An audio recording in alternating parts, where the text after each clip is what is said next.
On the day of my husband's birthday party, my son's family and I were spending time together with him. Our grandson Michael gave a piece of rolled-up drawing paper as a gift. "Grandpa, happy birthday," he exclaimed. My husband received, replying, "Thank you." My husband loves Michael. We always frame and display the drawings Michael gives us. I was excited to see my husband's reaction to Michael's gift on this special day. With a tender smile, my husband carefully began to unwrap it. However, as soon as he saw the drawing, he crumpled it and threw it aside. Shocked, I quickly picked it up and unfolded the wrinkled drawing, revealing a portrait of my husband. "What are you doing? Apologize to him," I exclaimed, frustrated by his reaction. Despite the effort Michael put into the drawing, my husband seemed angry. "Don't you notice?" he said quietly, then lifted the hem of Michael's shirt, revealing something underneath. "My name is Nancy. I'm a 55-year-old housewife. I met my husband, Jason, through a friend, and after about 2 years of dating, we got married. We've been together for about 30 years since then. My husband is a serious person but also has a playful side. Like a big kid, he laughs a lot, eats heartily, and knows when to be firm. That hasn't changed a bit over the years. As I was flipping through an album recently, I stumbled upon photos from when our son was born. Looking at the pictures of our baby boy, I recalled my husband's words. "Let's name him John," he said while gazing at our peacefully sleeping newborn by my side on the day our son was born. "I've been thinking about it for a while.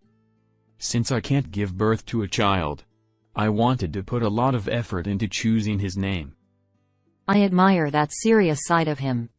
As I flipped through the pages of the album, I came across photos of me with my art class students.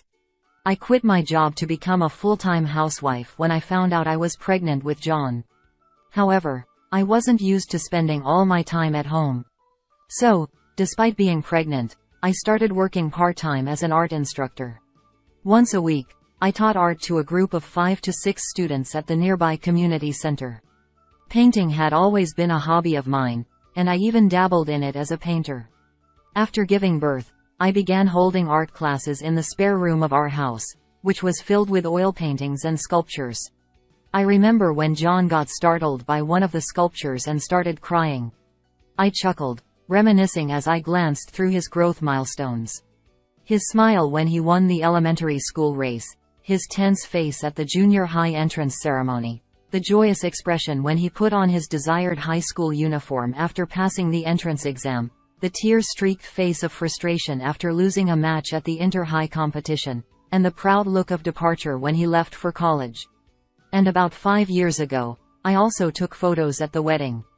Beaming with a smile like never before, he walked alongside Amy, his partner.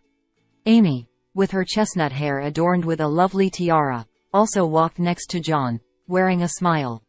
My husband and I thought they were a perfect couple, and our relatives blessed them with admiration. It's said that Amy fell for John at first sight and made the first move, which sparked their relationship. When John introduced her to us, we learned that Amy was more of an athletic type. "Amy used to play soccer too," John mentioned. "Oh, really? That's surprising," I replied. Amy chuckled. "I get that a lot. People are often surprised because I don't seem like I'd be into sports." "So you like soccer?" The conversation flowed endlessly, discussing favorite teams, positions played, and more. While I'm not well versed in soccer, my husband eagerly engaged in the conversation. Both John and I found ourselves listening on the sidelines, unable to keep up with their lively banter. Before long, a boy was born between them. In the album, there's a photo of my grandson Michael sleeping peacefully, all curled up. Both my husband and I were overjoyed at the arrival of our first grandchild.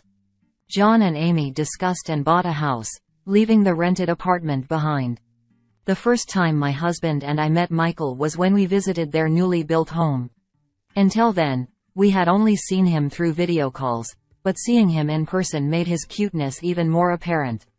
My husband was absolutely smitten, more than I had ever seen him before. He was clearly overjoyed. "So cute. Michael. Grandpa loves you. He cooed, sticking out his tongue and making funny faces, to which Michael giggled in response. Jason, do you like children? Amy asked, seeming slightly taken aback, a reaction I couldn't miss. Since Michael started attending kindergarten, Amy also began to return to work. The distance from John and Amy's house to ours is about an hour by car. The two working parents would often drop off Michael at our place on days when there was no kindergarten. Sorry for the inconvenience. Amy said apologetically, impeccably dressed in her suit and with her business makeup on. It's fine, my husband enjoys spending time with him, I reassured her. Michael. You're here again. What do you want to play today? My husband exclaimed. Come on out, Michael. Grandpa is ready to play. Amy urged him, seeming to sense his shyness. At first, Michael seemed a bit shy, hiding behind Amy. However, drawn in by my husband's playful nature, he gradually warmed up and began to play more freely. He wandered around the house, exploring every nook and cranny. While my husband briefly looked away, Michael wandered into the art classroom. It happened to be the day when students were starting to gather, one by one. Michael, what's wrong? I asked. Weird face. Michael pointed towards me. I was momentarily surprised, but he was referring to the still life sculpture I was holding. Oh, this thing. I chuckled. Surrounded by the gathering students, Michael became shy again and quickly left the room as if to escape. You have a cute grandson. As the students jokingly commented on my grandson's cuteness, we continued with the still life drawing for the day and eventually wrapped up the class. While tidying up the classroom, Michael returned once again. He looked embarrassed as he peeked from behind the door, glancing over at me. What's up? I asked, and hesitantly, he replied. I came to see the weird face. It seemed he was referring to the still life sculpture from earlier. I retrieved it from its original spot on the shelf and brought it down to Michael's eye level. He touched it curiously, marveling at it with an amazed. Wow. Then, he began sketching something with the sketchbook and marker he had brought along. It vaguely resembled the still life sculpture. Could it be? Michael, do you like drawing? I asked. Yeah. I like it. He murmured quietly, completely engrossed in his drawing. Since then, whenever I took care of Michael, I mostly brought him to this room. Of course, my husband felt lonely without us. He loved playing with Michael, but he wasn't particularly interested in drawing. It's great to have hobbies. Maybe he'll become a great artist in the future. My husband said, as he framed and displayed Michael's doodles scattered around the room. Michael kept drawing the still life sculpture until he got tired of it. There weren't many students as enthusiastic as him. Michael, why don't you try using this color here? I suggested, and Michael eagerly applied the crayon in that color. As the lively still life sculpture emerged, he was amazed and his eyes sparkled with excitement. We continued like this, but Amy wasn't pleased with it. Michael, did you dirty your hands with crayons again? They're even on your clothes. Whenever she came to pick him up, her angry outbursts were inevitable. Don't be so upset. Crayon stains wash out easily with water. I reassured her. How did you let it get to this point? Please pay more attention. Amy's anger wasn't solely because of this. As someone who loved soccer, she wanted Michael to play soccer too. That's why she didn't like me teaching him art. He's always drawing at home. It's because of you. Amy, that's not true. It's Michael's personality. No, it's because of you. That's why he can't get good at soccer. With frustration, Amy angrily took Michael's hand and left. Michael goes to the soccer club twice a week, accompanied by Amy. Recently, it seems he didn't perform well on the shooting practice test. She misunderstands that it's my fault Michael's soccer performance isn't improving. Everyone has their own strengths and weaknesses. Amy has a talent for soccer, while Michael has a talent for drawing. These talents should be respected, but it seems Amy isn't being acknowledged. It's quite difficult. Amy will understand someday. Despite her husband's words, Amy's insistence on soccer for Michael only increased. One rainy day when Michael came home, he looked tired and sleepy. I asked what was wrong, as he's usually full of energy. I did workouts, so I'm tired. Workouts? Apparently, besides club practice, Amy told him to do extra workouts at home. But if I refuse, Mom says it's not good. So you're doing it reluctantly. No wonder your performance isn't improving. Clearly disheartened, Michael nodded weakly. I decided to tell John about this. He was surprised and said, What? I heard from Amy that Michael practices on his own because he loves soccer. After that call, John started to watch Amy more carefully. Amy isn't scolding Michael to make him do workouts, but she seems to be pushing him towards self-practice with a stern tone. Hurry up. Do 20 sit-ups and 20 push-ups each. John witnessed Michael gritting his teeth to endure it. Amy, he's already doing it at the club, so why make him do it at home? Upon this remark, Amy raised her voice sharply. Consistency is crucial for this. But Michael looks really miserable. Of course workouts are tough. You, as an amateur, shouldn't butt in. John became timid in the face of Amy's aggression. Despite persistently advising afterward, he was eventually ignored. Continuing this, John finally sought my help. I feel like I'm banging my head against a brick wall, I said. Despite thinking so, I told Amy to stop forcing Michael to do workouts. Nancy, mind your own business, she said with a sharp tone, and from then on, she ignored anything I said. It seemed like she disliked me even more, and she never left Michael with me anymore. But then, when both of them had work and kindergarten was closed, Michael would be left alone at home. It's dangerous to leave a 5-year-old alone at home. John seemed to have advised Amy about this. Hey, Amy. Maybe it's better to leave him with Mom on days like this, don't you think? Leave him with Nancy? Are you kidding me?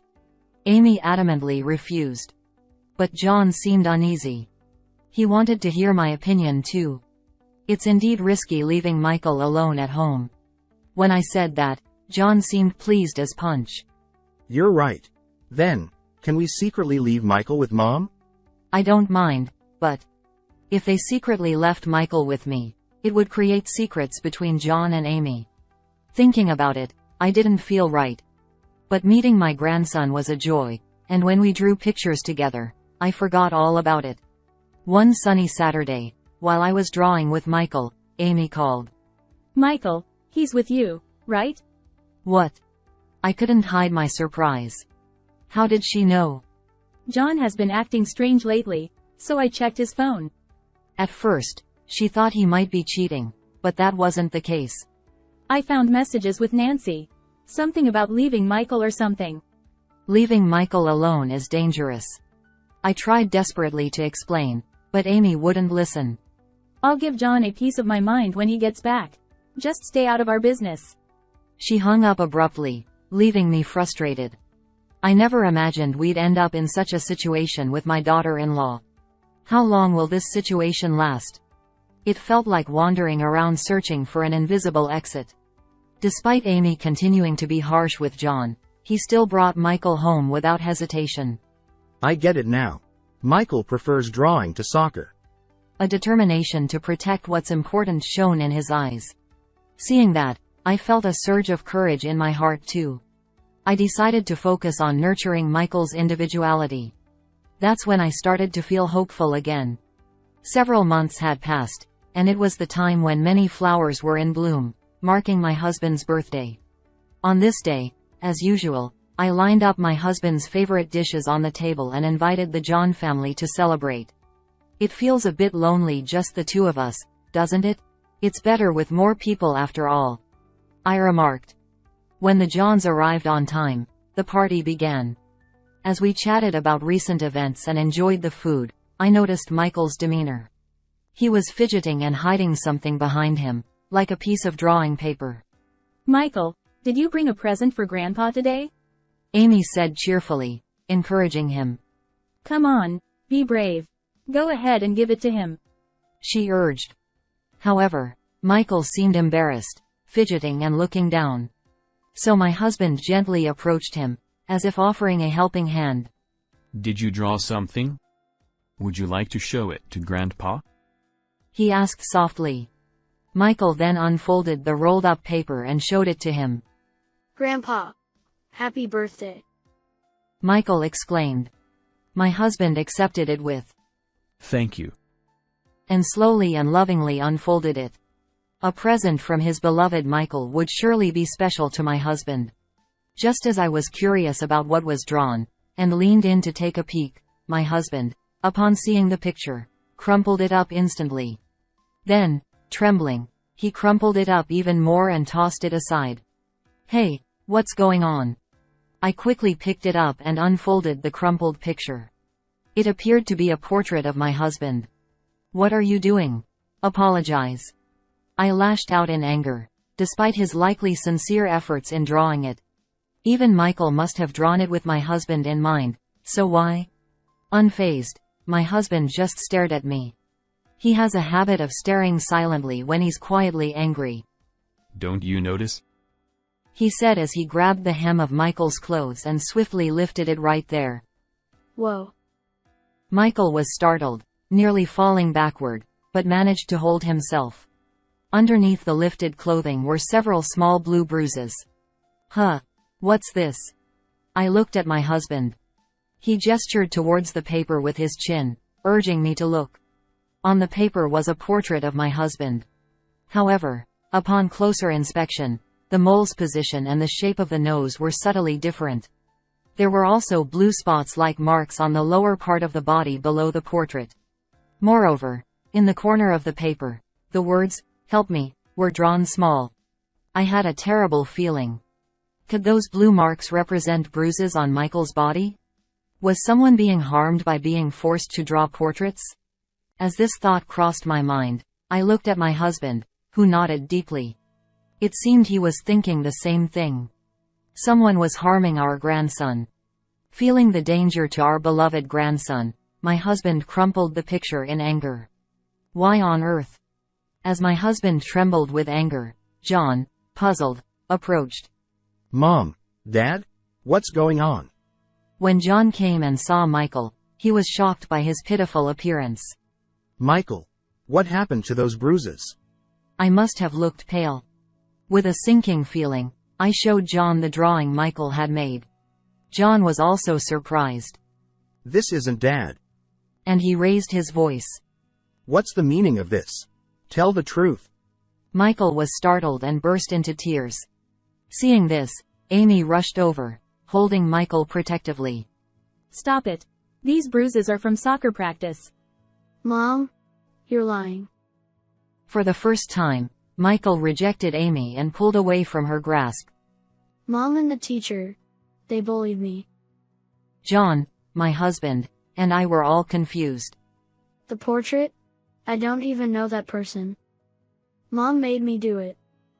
With each word, Michael cried harder. Amy looked flustered. Well. And she started to speak. Meanwhile, Michael confessed everything. Amy instructed to draw a portrait of Grandpa for the birthday party. However, the person in the photo she showed Michael was an unfamiliar man. Despite refusing to draw it, she was told to draw the portrait of that person. Michael was convinced it was the new grandpa and was ordered to present it to my husband at today's birthday party. After hearing everything, the gaze of me, my husband, and John all turned to Amy, demanding an explanation. As she realized that everyone there was on Michael's side, she sighed in resignation. I found someone to be Michael's new father. I wanted Michael to see him as his dad. Him? So, you were cheating? We were already planning to be together. She spoke matter-of-factly, with a wicked smirk on her face. Amy said she deeply resented the fact that my husband and I were meeting Michael. She thought we were taking him away from her. You two spoil Michael. I thought it would hurt if he rejected you. She intended to brainwash Michael into thinking her new boyfriend was his father. And she wanted to see us hurt by Michael's rejection, laughing at our pain. If Michael rejected us on his own, she could blame it on him. and she planned to use that as an excuse to file for divorce. However, Michael didn't accept Amy's boyfriend as much as Amy had hoped. This came as a surprise to Amy herself. So, this plan is a failure. Michael is really no good. Amy glared at Michael, then stormed out. Only John followed her. Amy, wait. What's going on? Getting together with your boyfriend. But a few minutes later, John returned with drooped shoulders. Amy jumped into a passing taxi and drove off. Later, a message arrived on John's smartphone, saying, "Heading back home." With just that message, he turned back. Well then. Let's contact her parents over there and have them keep an eye on Amy. The husband suggested, to which John nodded silently in agreement. A few days later. It was unusually warm for this time of year, a day that could be called an Indian summer day when we invited Amy over to discuss matters. The four of us, my husband John, Amy, and I, gathered in the living room. Take a look at this.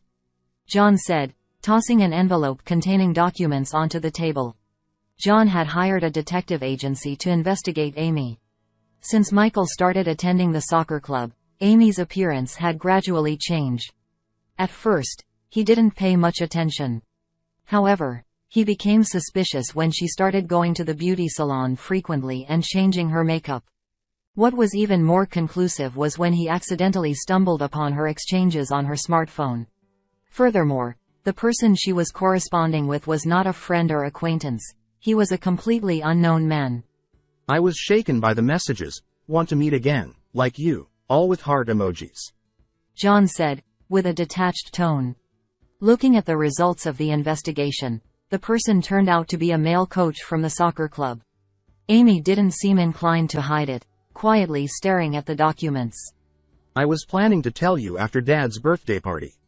John spoke calmly, but like my husband, he was quietly angry. I regret not bringing it up sooner. Amy said nothing. After she ran off, we took Michael to the hospital to have his bruises examined. He had blue and red bruises, and he said they hurt.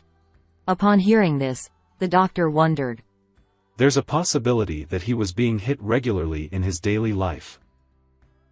Was he being hit every time he went to the club twice a week? Or was Amy hitting him while he practiced at home?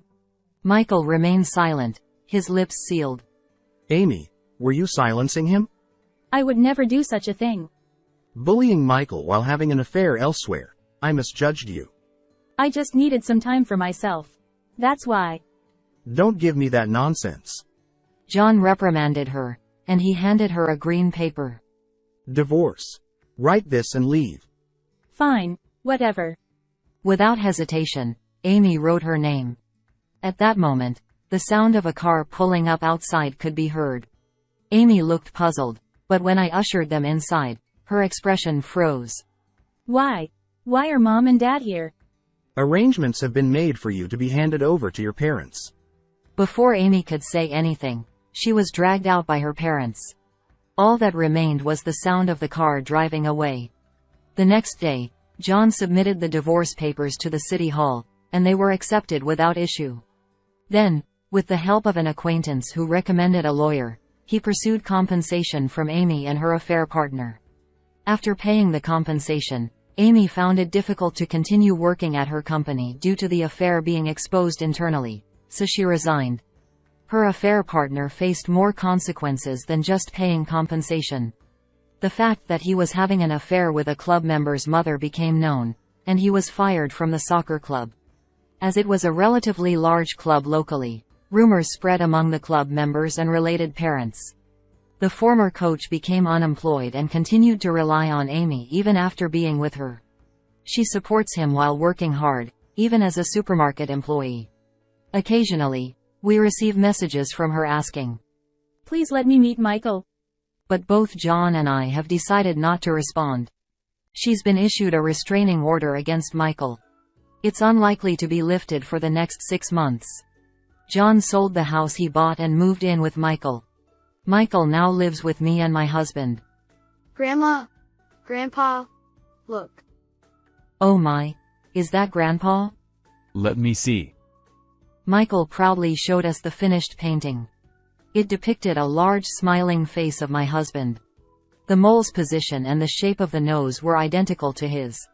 You've done a great job. Let's frame it. As my husband eagerly got up from his seat, Michael grinned happily. He looked incredibly pleased. Michael's bruises improved rapidly once he came my home. The doctor even took an X-ray to check for any fractures, but fortunately, there wasn't even a single crack, which was a huge relief. Michael quit the soccer club and is now happily spending his time at kindergarten and at home. At home, I watch over Michael's growth while teaching him his favorite art. Even though the physical wounds on his young body have healed, there may still be some scars in his heart. That thought suddenly crossed my mind, and I became worried. Next, I'll draw Grandma. As he said that, he filled a piece of paper with my face. His carefree use of colors and gestures revealed his childlike creativity. As I watched him, I couldn't help but smile, realizing that my worries seemed to be unfounded after all.